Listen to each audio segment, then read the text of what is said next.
After 15 trips up and down the stairs to the loft, I think I'm finally ready to do a video.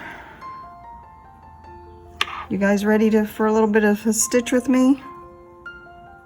I hope so. Go ahead and grab your stitching and something to drink, and let's sit and chat for a bit.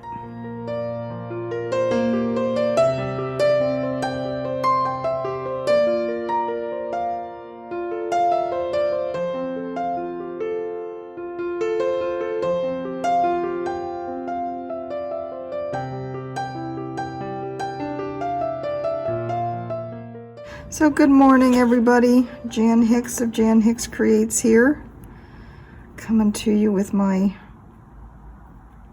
mostly weekly stitch with me.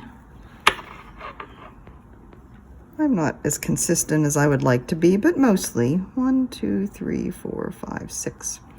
So it is Friday, December 13th, 9:49 a.m., 76 degrees and partly cloudy. Heating up here in the loft, so I need to get this done. What did I just say? 1, 2, 3, 4, 5, 6. Okay, 2 more. The sun keeps going in and out behind clouds, so forgive the light changing back and forth. And also forgive the banging that you hear. Most of you are familiar enough with it now that it doesn't bother you. Somebody mentioned that it was distracting the other day. That's the wind blowing our blinds. Down below, the trade winds are picking up again, and of course we have everything open at this time of year because it is beautiful. So yeah, that's just the wind. Not Mike in the kitchen. 2, 3, 4, 5, 6, 7, 8. I'm obviously having a hard time remembering how many stitches. Mike is at work. He's actually on his way home. The poor guy has been working like a madman the past couple days. He was called into work at 4 a.m. yesterday. He worked until about 4 yesterday afternoon, came home at 8 and slept for about an hour and a half and went in again at 7 till about midnight, and then got up this morning and went in again at 6. So he just texted me to let me know he's on his way home. So hopefully things are calming down for the weekend and we can enjoy a nice weekend and he can get some rest. So what am I working on? Time for seasons. The next section wasn't due out until the 15th, but Donna treated us a little early with part 2. So time to get this beauty out and play with it again. I am going to put my wooden grime guard on this because it is so handy. I'll turn it over so you can actually see the pretty carving on the wood. Wooden cat Etsy shop. I love this thing. I need more of them so I can have one in every project bag. It is very handy. So yeah, I thought I would point out to you, I am using the coin pockets on this project as well. Now I don't have all the felt and everything because I don't feel the need to park all the needles. I'm just using the one needle in this one.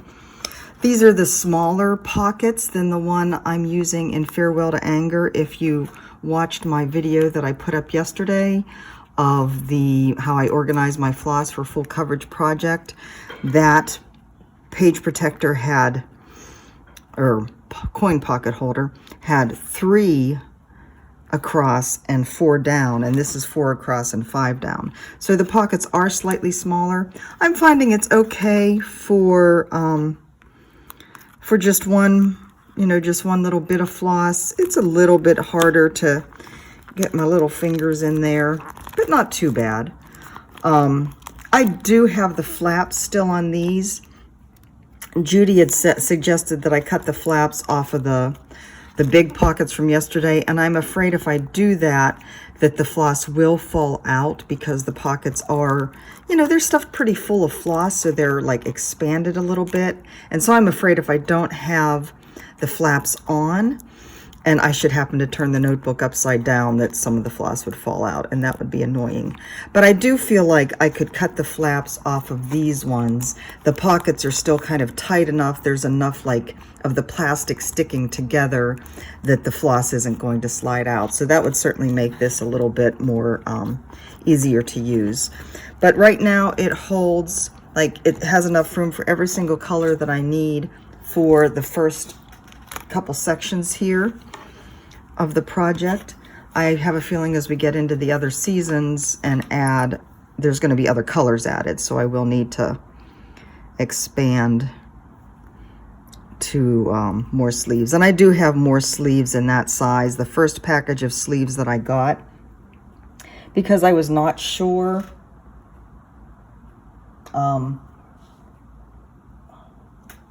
what size would work, I got kind of a variety pack. So I think this sleeve is like, or this pocket is like, the pocket page is the next size up, down. You know, the pockets are the next smallest size down from the one I'm using for my Farewell to Anger floss. I did get a page put together, but no more than that. It does take a little while.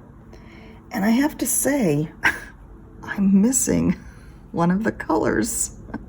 That just makes me want to beat my head against the wall. It's around here somewhere. It's one of the ones I didn't ask the friend that bought the floss for me, bought most of it for me. There were some colors I didn't ask her to get because I had plenty of them already on hand.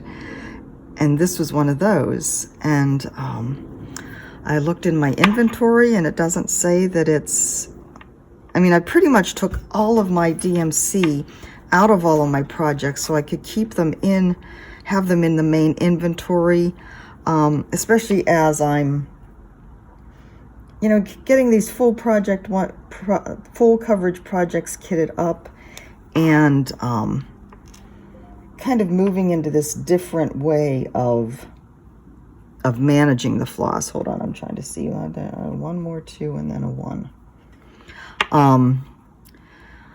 I just kind of wanted to start over, so I pulled all the DMC back together and put it all back in my main inventory. And so it should have been there, but it's not. I have a feeling it must be buried here in the mess that is my workspace in this little cabinet right now, and I have got to find some time to spend up here when it's cooler, like when it's a cloudy day, because it's going to take a long time to get all of this organized, because I've got to get this all organized and put away before we do the pack out. So that is something that is weighing on my mind. So I had a learning experience today. Actually, I guess it started yesterday. You know, I showed you the little 9 squares and mentioned that I'm going to start making pincushions out of them. Well, when I showed those and showed some of the fabric, Judy Wild Rose had mentioned that they look like flour sack fabrics from the 30s. And of course, being the, you know, totally lack of knowledge person I am when it comes to fabrics, I said, what in the world is that? And of course, she pointed me to the Google machine. Well, that had me scrolling through images, and I didn't necessarily actually see any of these fabrics that I have, but they certainly do look like that style of fabric that was used in the flour sacks of the Depression era, and I guess it went into like the 40s and 50s maybe. Now,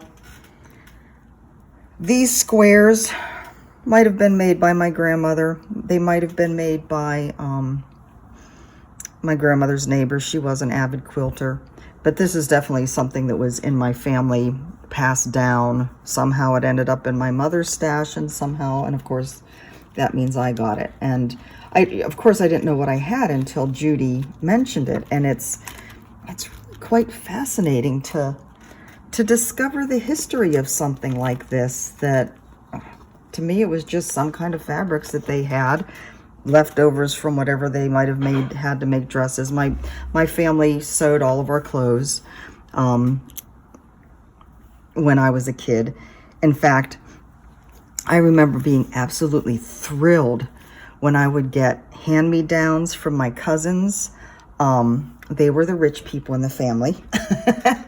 And so there were 3 females, 3 girls in this is my mother's oldest sister. And of course, they had store-bought clothes. And I just thought that was amazing. So whenever they would come to visit and bring me a box of clothes, it was like heaven. That is the wrong one. Sorry, pulled out the wrong yellow. I just thought it was amazing. So, you know, I'm used to, so I just thought these little bits and pieces were just leftovers from just, you know, regular fabric that you got at a store. I know nothing. So anyways, thank you, Judy, for the education. As I told her, it gives me even more meaning to what I have here. I do have a couple of pieced quilt tops. I think I've shown them on a video at some point in the past. I don't even remember now what they look like. I gave them to my friend Marnie, who's a quilter, the one who's over in England now, to put together as a quilt at some point. So hopefully at some point in the future that will happen. But anyway, let's see. So have this to work on to get done. Where did I stick that in? I stuck it in at the bottom. So plan is to work on this some every day, but also really continue to work on the fractal. The angel is probably going to get put aside until this is done. I still hope to work on the stained glass star a little bit every week. I don't know whether it will get to an hour every day. Some days are better than others. You know, you just never really know how your day is going to look. So this weekend, hopefully if Mike doesn't get called into work, we're planning on going to the National Cemetery of the, what is it? Pacific Memorial National Cemetery. I know it is Punch Bowl. It's one of the places that I wanted to make sure we get to before we leave here. So we're going to do that this weekend and do some other running around. I would like to get up to the North Shore. There was a weather advisory that came out yesterday that said that the waves are peaking up there right now. So I would like to get up there and see that and take some happy snaps of that. Let's see, I don't know which direction I'm going here. This is just DMC, so I don't know why I'm just kind of doing one at a time. Let's see. There were some other comments on the video yesterday I wanted to answer. Somebody had asked if I was worried about the needles getting sticky from sticking them in the sticky felt, you know, the sticky backed felt. I make sure that I don't stick the needle in too deeply that it might come in contact. I think I have once, and it did feel a little sticky, but it just rubs right off. It's not a big deal. Let's see. How many pages can you get in a 1-inch binder? I don't know. That remains to be discovered. At this point, it's going to take, I think it's 4.5 pages for Farewell to Anger. 3.5 or 4.5, no, I don't remember. And that's going to fit fine. So Yeah, I'm not really sure. I will keep you posted on that one. I told Mike that I may still be filming when he gets home, so if you hear the door open, he's probably going to try and be quiet, but, you know, things make noise. It's because Mike's coming home. Yay. Probably coming home and going to crash. Speaking of crashing, oh my God. The cabinets in this kitchen are not built very well. They're about as cheap as you can get. They're basically plywood. And not long after we moved in here, we have a pantry, and it's a fairly good sized pantry. We were quite impressed with it until we realized how cheaply it was built. We heard a crash one evening as we were sitting watching TV, and we couldn't figure out what it was.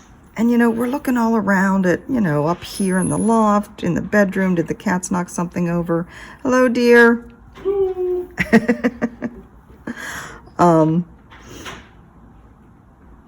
And just could not find anything that would have warranted that type of crash. So yesterday, again, I think I was actually in the kitchen making breakfast, and there was this crash again. Now at this point, I was familiar enough to know, the shelves fell again. So we have like the bottom, there's like 2 doors on the pantry, and in the bottom section, there's the bottom, and then there's 2 shelves, and they just have these little metal, I don't even know, they're shelf holders, but they don't support enough. And if you get too much weight or too unbalanced a weight on those shelves, they just go over. So right now we have all kinds of stuff spread all over the counters until we get the shelves put back in. And I have a feeling that the holes that those little pegs go in are starting to wear away or something. I don't know. Just, you know, they painted the cabinets a nice color, so they look really nice on the outside, but yeah, they're pretty crappy. The top door squeaks when you open it and close because it doesn't fit right, so the wood rubs against each other, and it's just a really shoddy job. Fine workmanship all around.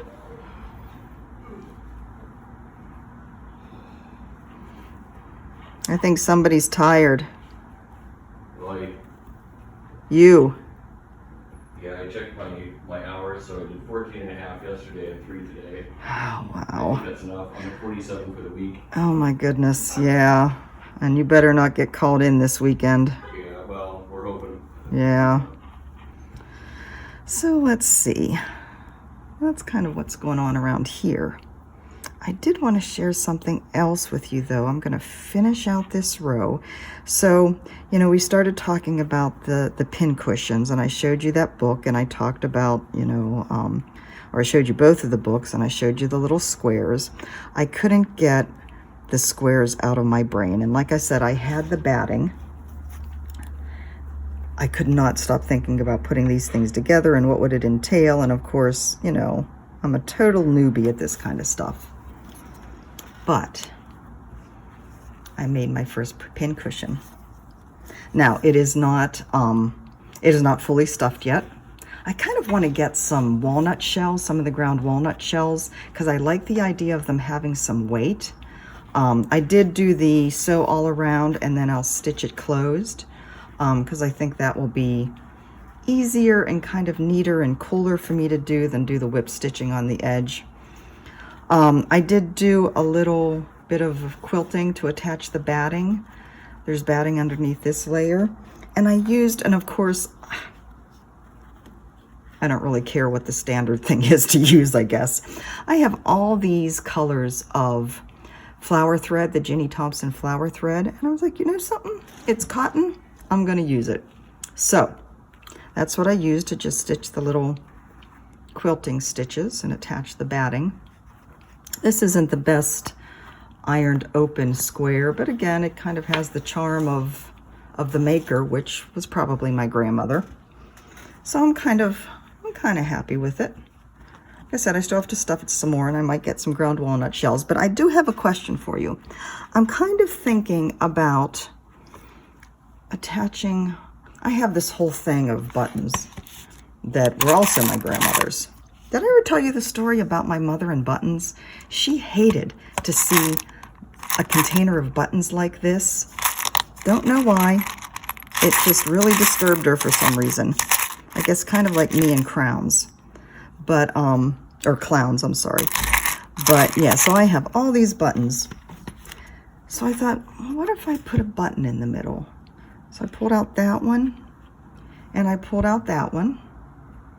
And I actually like either of them, but what I want to know is, do I attach it before I close up? Like, should I go ahead and put it on before I close it up? Or do I close it up and then attach it, you know, get it all puffy and filled and close it up and then attach it so that it kind of has that, you know, indented look? And which button do you like better? Or would you like a plain one better? I have all kinds of choices here.